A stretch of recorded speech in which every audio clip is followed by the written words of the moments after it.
Today we interview the podcaster, writer, and former chief of staff for Senator Mike Lee.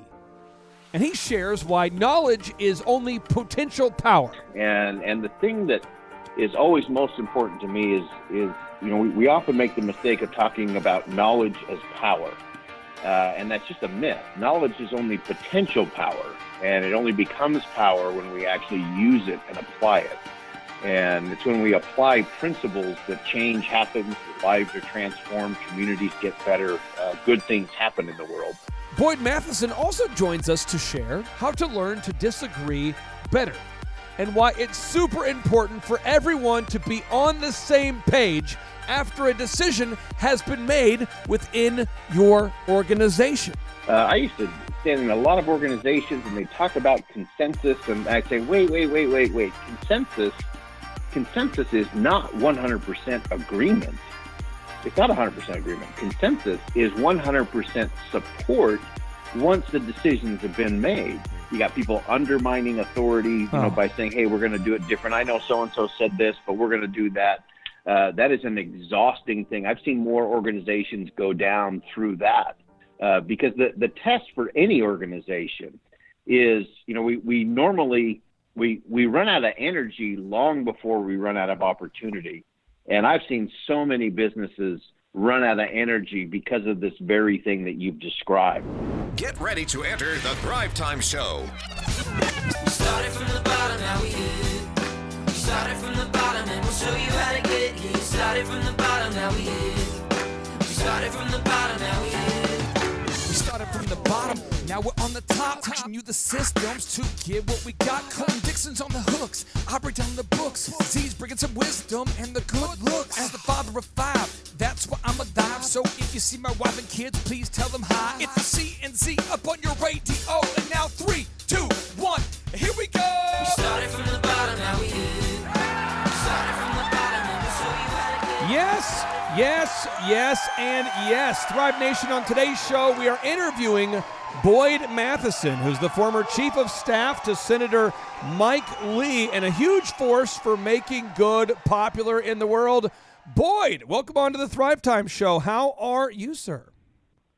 I am doing fantastic and getting better, and looking forward to a great time with you today. Hey, for the listeners out there who are really not into politics or don't know about you, could you explain what it is that you do for a living? I've been trying to do that since I was young, and I'm almost mid-50s and still trying to figure that out. I spent the first 20-plus years of my career doing business consulting, doing a lot of the things that you're involved with, Clay, in terms of developing things for organizations, a lot of leadership training, developed the first executive coaching programs with Dr. Dennis Waitley, who was my partner for a number of years, and Zig Ziglar, and then with the Cubby Group and Franklin Planner. So I spent a lot of time doing international consulting, then had this big shift. We moved back to the state of Utah from San Diego, and it's one of those, you got to be careful what neighborhood you move into. We moved into a neighborhood, and there was this attorney guy 4 houses down. He was just an attorney, Mike Lee, at the time. Seemed nice and harmless. And then he got a crazy idea to run for the United States Senate, and pulled me in to run the strategy and the communication pieces. And so we did that in 2010. It was an interesting long shot against a long-time incumbent. We were just a bunch of entrepreneurs. We didn't even have anyone who had ever even been on a campaign before, let alone run one or been the candidate. And so he won there. And then I very wisely went back to business consulting for about a year. And then I was at the airport. I was getting ready to fly to Bangkok to give a leadership speech over there. And now Senator Lee called. And we were just kind of chit-chatting and catching up. And then all of a sudden, it was like I could hear him in stereo. And I said, Senator, where are you? He says, I'm at the airport waiting for a flight. And I turned around, and we were literally sitting back to back at adjoining gates. No way. And as my wife said, that's when he sucked me back in. He asked me to be his chief of staff. And so we went and did that back and forth to D.C. for a few years, and then back to Utah, and now I'm with the Deseret News and doing a daily radio program called Inside Sources, and write a weekly column and do a podcast called Therefore What, and just keep running and chasing, and as you said, trying to make a good thing in the world. Now you are your podcast is really starting to grow an audience, and you work at the Deseret. Can you explain what your podcast is about and what your writing is about? Yeah. So the podcast is called Therefore What, and the thing that is always most important to me is we often make the mistake of talking about knowledge as power, and that's just a myth. Knowledge is only potential power, and it only becomes power when we actually use it and apply it. And it's when we apply principles that change happens, that lives are transformed, communities get better, good things happen in the world. And so that's the focus of the podcast. So I interview folks from, just recently did one with the head of NASA, Jim Bridenstine. Who's going to put women on the moon in the Artemis project, to historians like Doris Kearns Goodwin, Joe Lieberman, former senator. So it's a good mix of business, politics, history, but always looking at what's the principle. In fact, I'll give you one that was interesting. I interviewed Mac Wilberg, who is the conductor for the Tabernacle Choir, world famous choir. And so we're talking about music and all of those kinds of things. And I said, so, you've got a 350 voice choir, all people who have been soloists probably since they were 6 years old.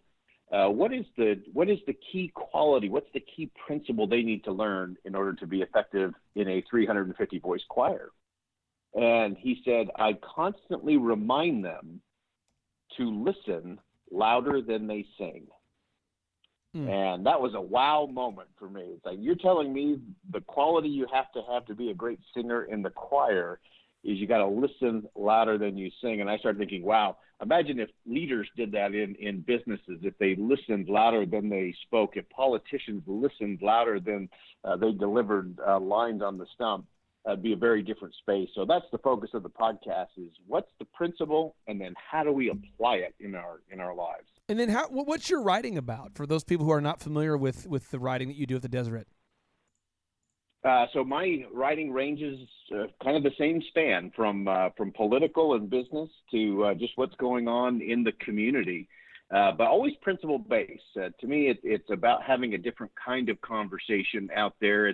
It's easy to get caught up in the divisiveness that we feel in the country, but I just don't believe we're that divided. A lot of people want us to believe we're divided when we're really not. And if you get down to the principles and the people, it's a very different kind of conversation. So, we'll do a weekly column on anything from current, political news, what's going on there, to just had a really fun one with women and the vote, which Utah was the first place that a woman cast a vote under the equal suffrage laws here it was actually on the 14th of February, 1870.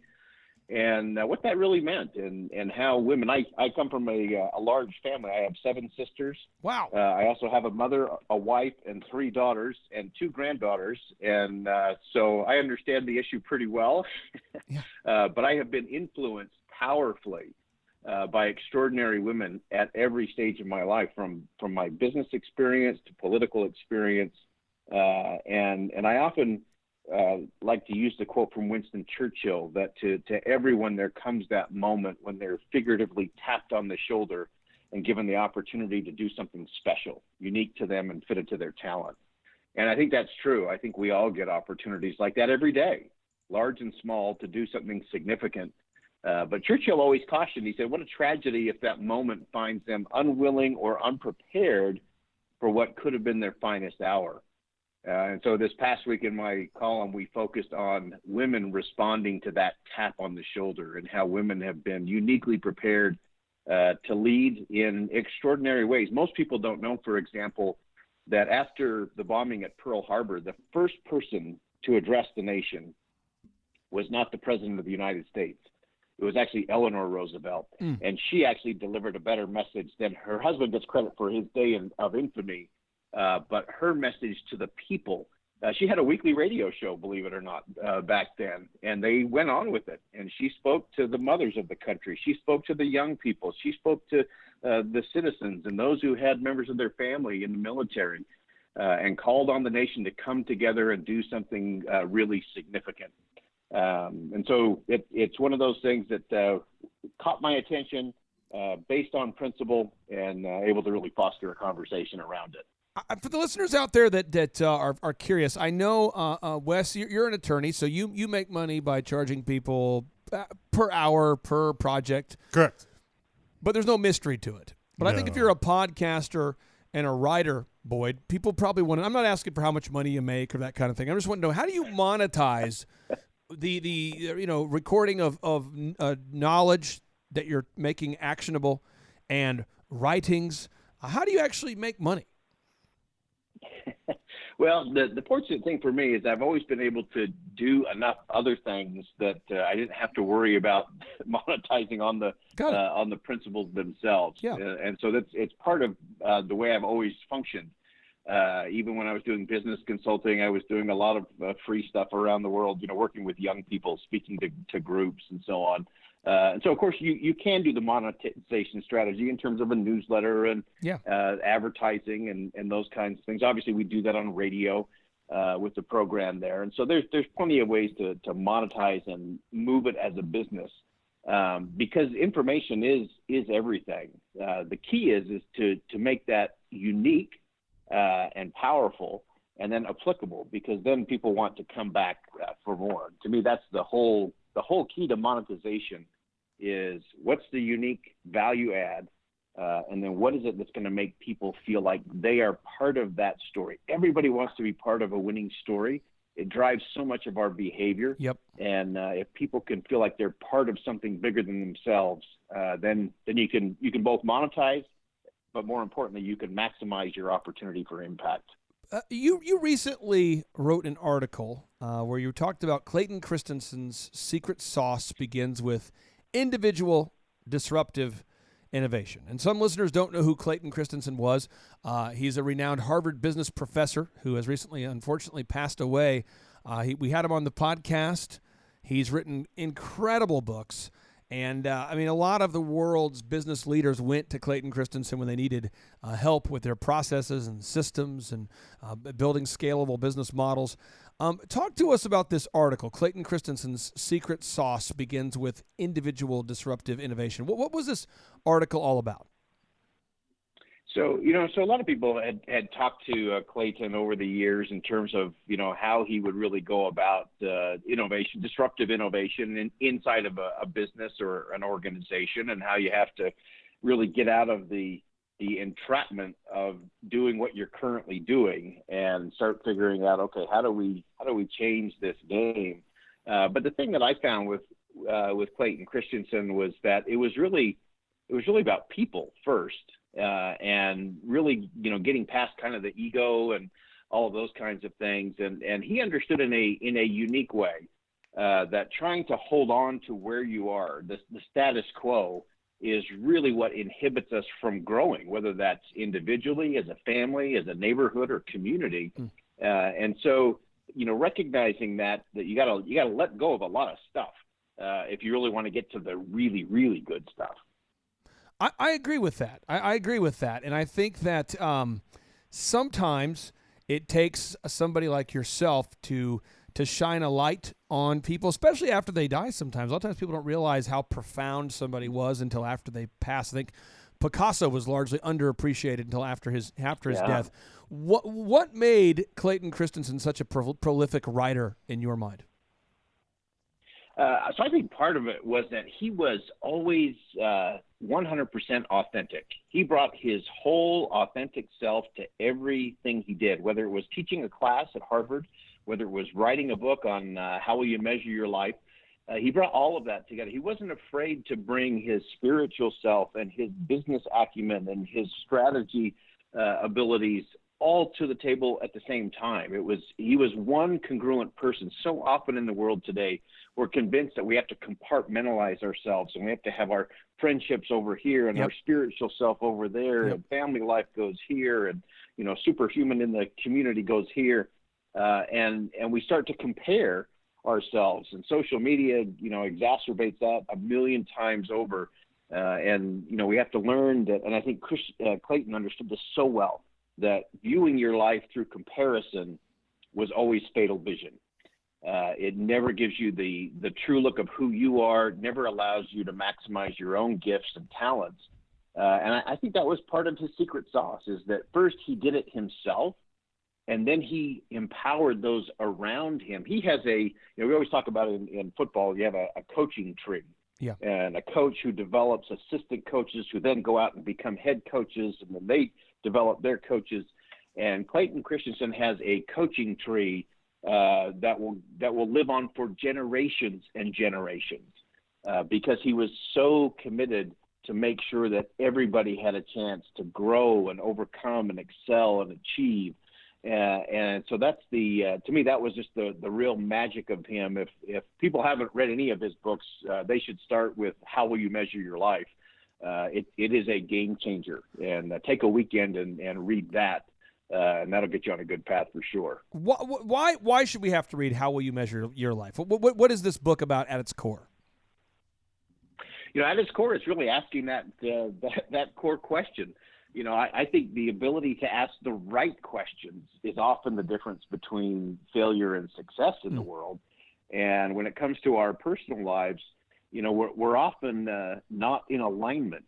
We may say, "Hey, I'll do a confessional here." Yeah. I can say I'm really committed to health and wellness. But if I'm sitting at home at night and I'm on my fourth slice of pizza, I've had 2 pieces of chocolate cake, and I'm watching my third basketball game for the night, my performance and my values are not congruent. And so there's no way for me to really get a good measurement in terms of what I'm going to do. And just like when your back's out of alignment, there's always a pain point. And a lot of us suffer a lot of pain in this life because we don't make our lives congruent or in alignment with the things that we say are most important to us. And so in his book, Clayton just goes through so powerfully. Here's the questions you ought to ask yourself. If you're doing a good spiritual alignment, here's some questions. If you're doing a good career alignment, here's some good questions for you. I now have to get myself in alignment here, Boyd. Boyd, I got a confession for you. I was snooping around the internet, looking around, Googling things. And Wes Carter has a tough question for you here in just a moment. I was Googling some things, looking around, kind of seeing some people that you knew, people that I know, people that I want to know. And it occurred to me that you might know one of my favorite people. Mitt Romney. Mitt Romney. I'm throwing it out there. Do you know Mitt Romney? Do you know Mitt Romney? Do you like Mitt Romney? Tell me about Mitt Romney, because I feel like I can smell, I can sense something in the air. Something. I feel like because I'm a total alignment. I love Mitt Romney. Do you love yourself some Mitt Romney? I know Mitt Romney quite well, and we've had some very fascinating conversations. And even before he got in the Senate race, that happened to be a race that I was also looking at, and we had some nice long chats at his home. And obviously, he's been in the news a lot of late. Just a little bit. And there's some interesting things that I think, that everyone can learn from that in terms of your own convictions, that you can have 2 people hear the same evidence and come up with different conclusions, and both can stand on principle, which is a real radical concept, sadly, in our country today. But I think one of the things that most people don't recognize about Mitt Romney is he's figured one thing out that very few people in Washington have. And that is that President Trump is completely transactional in nature. It's not about relationships. Everything is a deal or a potential deal. And so Mitt doesn't have to worry about anything, because when the next deal comes along, if the president needs his vote, if they're on the same side, they actually vote the same about 80% of the time, and they move forward. I think a lot of the problems, for instance, with a Mitch McConnell back in Washington, D.C., is that he thinks he has a relationship with the president because they're of the same political party, when in reality it's just a series of transactions. And so Mitt has understood that he'll stand with the president on the policies when they're right, and he'll stand where he needs to stand on principles and everything else. Let's say that if it is even possible, because I like Mitt. Not for political reasons. I don't dislike him for political reasons. I'm just saying I like Mitt's business career. Sure. I love his work ethic. Yeah. What is it that makes Mitt Mitt? I mean, tell me about his work ethic. What's he like? I just love myself. I love myself some Mitt. This could be the Mitt show. I love Mitt. Tell me about Mitt. I think he's one of those that has a very clear view of what matters. In his business career, it was always assessing what was immediately in front of him. I also think he's been able to capture. I got asked this once years ago. Someone asked me, "What's the last thing I should think about before casting a vote for somebody for president or any political office, really?" And my answer was, "Look, you should ask, what will this person do if they don't win? How will they make a difference? How will they add value?" And that's the real question, because if everything is about getting that position of power, they will never be able to show real courage, because every decision will be about either holding on to power or using that power to get more power. And so Mitt is one of those that I think completely understands he doesn't need this job in order to make a difference in the world. And because of that, he is free to make decisions based on the information that's in front of him, based on his own personal experience, and based on his own integrity. Wes, you can ask Boyd Matheson any question you want to ask. And as an attorney, you sometimes have a way about you. Good, yeah. Go for it, my friend. Well, Boyd, one of the things that I get on a soapbox about that I think you're really uniquely positioned to give me some insight on is, I tell my friends in my circle that one of the problems I see in society in general is that we've lost our ability to have a good argument, that we don't know how to argue with each other, that we can't, take a position, support the position, make an argument, and not hate each other at the end of the conversation, that, it's not a personal attack. We can disagree, like you said. Two people can disagree and both still be good people. But on the other hand, I think part of that we start to bring into the business world, which I think is dangerous for business, which is if we can't have a disagreement or a conversation with each other about what's the right decision, is this good or bad, or, in the business context, because that's what we're seeing out in society, I think that can really hamper the ability to make informed decisions in the business world as well. So I'm just as one of my little things I talk about a lot. I'm curious to hear your thoughts on that, because you have a perspective both from the business world and the political world. Yeah, and those are great elements, Wes, and so I think there's a few things. One, you're spot on in that it's not about disagreeing less with each other. It's about disagreeing better, right? And doing it differently. The best organizations and the best countries. I mean, America is always at its best when it is a country of big ideas, bold ideas, and open, honest, even roiling debate. That's when we're at our best. But then we also have to be able to get past what I think the real problem in the country is not a political polarization problem. It's a contempt problem is the real issue. And again, fueled by social media, contempt is that belief in the worthlessness of another human being because they disagree with you. Yeah. Because, Wes, if you and I disagree and I think you're worthless, then I can blow up your Facebook page and melt down your Twitter feed and say things about you and still go to church on Sunday and feel good about it. Mm-hmm. And so we have to get beyond that. And from a business standpoint, I used to stand in a lot of organizations and they talk about consensus, and I'd say, wait. Consensus is not 100% agreement. It's not 100% agreement. Consensus is 100% support once the decisions have been made. And to me, the most important thing that happens in a boardroom or a living room, for that matter, in a family, is that you have that open debate. And when you come to the decision, it's that everyone says, okay, this is our decision. This is where we're going. And you start marching it all forward. So again, I think it's just this ability to say, yeah, we can disagree. And that disagreement is going to be valuable to us, not just today, but later on. Because if we all think the same and sound the same and do the same, we're not advancing anything. And everyone's really irrelevant at that point. And so to me, it's the bigger test is one, going into spaces where you may not be welcome or you may not be comfortable.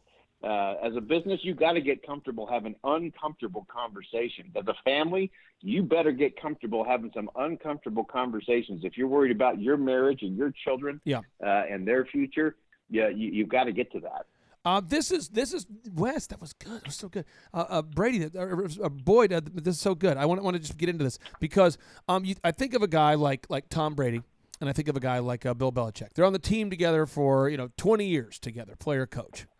And you see them sometimes that they did a great interview for the NFL Top 100 players where they're basically discussing just this. They're saying, we do not always agree.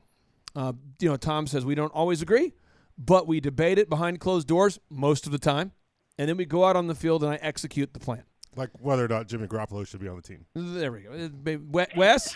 But I mean, for 20 years to be on the same team together, you're going to have some debates. Yes. And so like my wife and I, we've had couples who've come to visit my house and they come downstairs to the man cave and they say, what kind of woman would allow you to do this down here? It's all this artwork and framed entrepreneur stuff and quotes on the wall, and it's just stained concrete and American flags everywhere and signed books and memorabilia. And then they'll go upstairs, and they'll see it looks like a normal house that she's decorated. And my wife and I had to agree that our vision for the upstairs of the house and the downstairs are completely different, and that we had to agree that the only compromise we could make was she could do her own thing and I could do my own thing. We have our own lanes. But I think what happens, I see a lot of couples bickering for 20 years in a row because he can't accept that she disagrees with him. She can't accept that he disagrees. And even after the decision is made, they continue arguing. So help the business owner out there who has maybe a family member and they're on their team, and every time they make a ruling, the family member or the employee or somebody who works for them goes out and does the exact opposite thing they just agreed to do. They just gave their team the order to do something after they debated it aggressively. They thought they left the meeting all on the same page, and the person who didn't get their way goes right out there and does the opposite of what they were told to do. What advice would you have for the leader in that situation? Yeah, so I think the real challenge in that is, one, is it's just exhausting. If you go through that process and you do it right, it takes a lot of energy. But then if you suddenly adjourn the meeting and you got sidebar conversations going and hallway chatter, you got people undermining authority, by saying, hey, we're going to do it different. I know so-and-so said this, but we're going to do that. That is an exhausting thing. I've seen more organizations go down through that because the test for any organization is, we normally run out of energy long before we run out of opportunity. And I've seen so many businesses run out of energy because of this very thing that you've described. And it's these hallway conversations, the sidebars, it's the nonstop chatter after the decision has been made. And to me, that's one of those where you've got to hit it head on and say, look, we're not only going to make this decision, we're going to collectively proclaim this decision.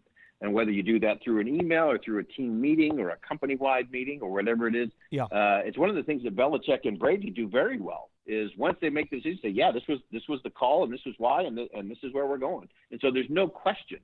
The more employees hesitate, the more they vacillate back and forth, the more they're looking over their shoulder or chirping about somebody that they're not really happy with.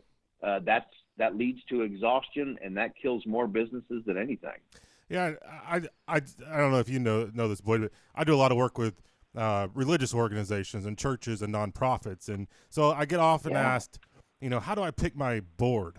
And what I always tell my clients is, look, you don't want yes people. You want people who are going to call you out, to say that's a bad decision, to say I'm not sure about this, that are going to argue with you. But then I think you mentioned this earlier, the important second part of that is you want someone who, once you make a decision as a leader, is going to get behind you and follow you and do what the decision is. And so it's a fine balancing act between not putting yes people around you that do whatever you want to do, but will have those arguments, those conversations, those difficult conversations. But then once a decision is made, they get in line, we all row the same direction, and we go accomplish the task. Yeah, no, that's spot on. And I always say the more hesitation the less inspiration, and especially for an employee. And so, yeah, as the board, as the leadership team, you have the big debate, you make the tough decisions, you have those crucial conversations, and then everybody's got to step forward, because otherwise you're rehashing, you're litigating everything, and that is just an exhaustive process. I have three final questions, or we have three final questions for you, kind of rapid fire here. I want to respect your time here this evening. You come across as a very proactive guy, based upon your resume, based upon what you've achieved in life so far. How do you start the first 4 hours of your day? I mean, every day, what's your routine? What are the first 4 hours of a typical day in the life of Boyd Matheson? What do those look like? So my first hours are the golden hours for me. I am a morning person, and so I pop out of bed at about 4:24 a.m. That's my spot, and I do, whenever I do have to set an alarm or call a meeting, I always call it for a specific time, not like 1:45 or top of the hour, because your brain internalizes that a little bit different. So 4:24 is the magic number for me to wake up and get going. And it's also amazing too, if you tell somebody, especially someone who's chronically late, tell them, hey, can you meet me at 5:47 this afternoon? I guarantee you they'll be on time. That's a move. Part of your brain. That's a move. I've never heard that move. Yeah, specifics. Remember, when we talk about things in generalities, we very rarely succeed. But when we talk about things in the specific, we very rarely fail. And so that's kind of how I start my day, is with that very specifics. And then I take some time to pray and to ponder and to reflect. That's always part of my morning drill, to just make sure I've got myself centered and I remember what really matters most first. And then I take about an hour of that first 4 hours, which is my first ingesting. So I'm trying to read great things, whether that's biblical, whether that's just a good book from a good writer or a good piece of history. And then I'll start to create. And I'll spend time writing, whether I'm writing a specific column, whether I'm writing an intro into my radio show, or some answers I might be delivering on cable news later in the day. That creative work is so critical for me. And so doing that early in the day, before interruptions start happening, before the rush of the day, you always got to be careful. It's so easy to get sucked into your email, trying to unpack that, which is the worst way possible to start your day. And so do those big things. The other thing that I do that's real critical is this is the power of 1%. I think every day, at minimum, you need to have a 1% meeting with yourself, knowing that is the most important meeting you're ever going to be in, is the one you have with yourself. And 1% of 24 hours is 14.4 minutes.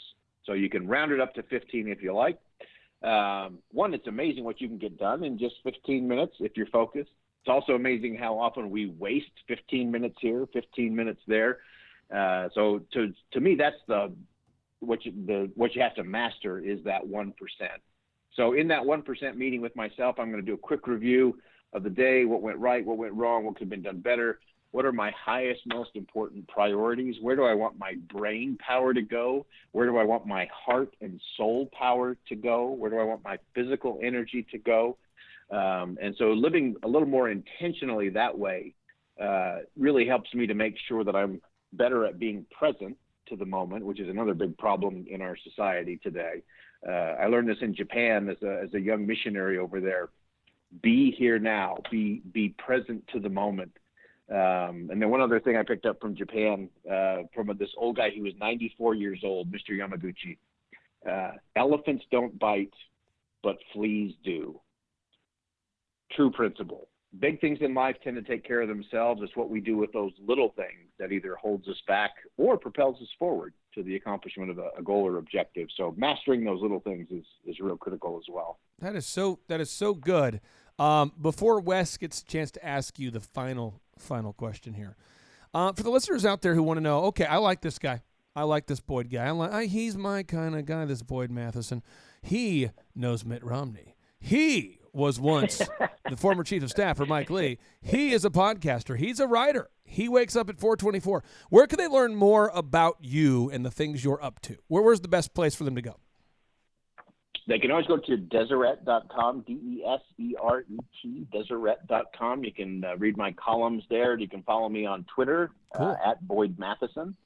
And then my podcast is called Therefore What? You can get it anywhere you get your podcasts. All right, Wes, it's your time to one-up me as we have the final question of the Boyd Matheson interview, my friend. Well, Boyd, I'm curious. I mean, a lot of interesting experiences you've had in working in politics and business and, your literary efforts. What's next? I mean, do you have any political aspirations? Are you going to write some books? What do you see in your future?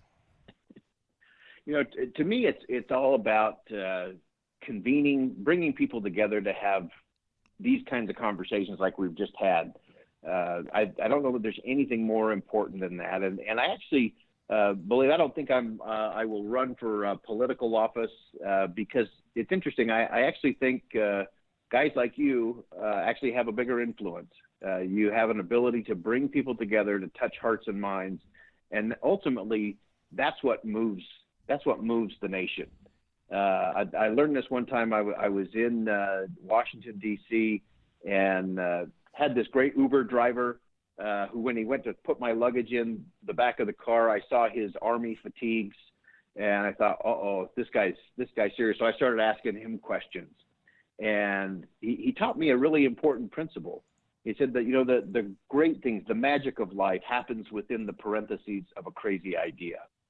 And think how often that's true. I mean, America itself is within the parentheses of a crazy idea that we can have this kind of freedom and liberty, and that it can be sustainable.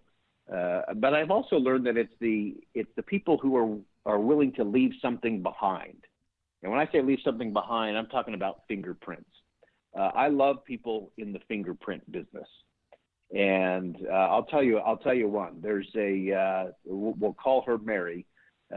Mary works at the gas station not far from my house, who at about 4:44 a.m. Is a place I tend to stop. And that's an interesting collection of humanity in a gas station convenience store at that time of the morning. You've got, doctors and nurses on their way, and you got professionals, and you got, people who are working out on the roads. And most of us are pretty grumpy at that point of the day. But Mary was magical, because in a 17-second transaction, she would change people's days. I sat there in amazement and just watched her one day, because you'd see these people, but they're, staring at their shoes. They got their cup of coffee or their energy drink or their donut or however they were going to jolt themselves into the day. And they'd kind of slump up to the front. And then Mary, in 17 seconds, she's making this transaction. She's looking them in the eye. She's asking them a specific question. She's back and forth. She sends them on. And everybody left with a smile. Yep. And I thought, Mary does more before 7 a.m. to change the direction of the world than anybody sitting in a marbled hall in Washington, D.C. or anywhere else. And so it's those kind of people that America is not just a rags to riches story. It's a rags to enriching others story. And so that's what my focus and my goal is how do you create space for those kind of conversations to happen, for those kind of tap on the shoulder moments to come, and how do you actually help people elevate the conversation so they can see that view from just a little higher up and get perspective that'll help things be just a little different and a little better, and a little better space for the good in the world to be a little bit better. Boyd, I appreciate you taking time out of your busy schedule, podcasting and writing and doing all the things you do to be on the show. So on behalf of the entire Thrive Nation, again, just thank you so much for carving out time in your schedule to be here with us. Oh, hey, thanks to both of you, and thanks for what you do. It matters, and it makes a difference. You guys are vital voices out there, and this is how we all move forward together. So I appreciate what you do, how you do it, and I appreciate you letting me be part of it today. All right, well, you take care. All the best. And now, without any further ado, 3, 2, 1, boom! Hey, Clay Clark. It's your favorite gunslinger, Brett Favre. Just reminding you, you are a great American. I mean great. So keep slinging those Hail Marys. God bless.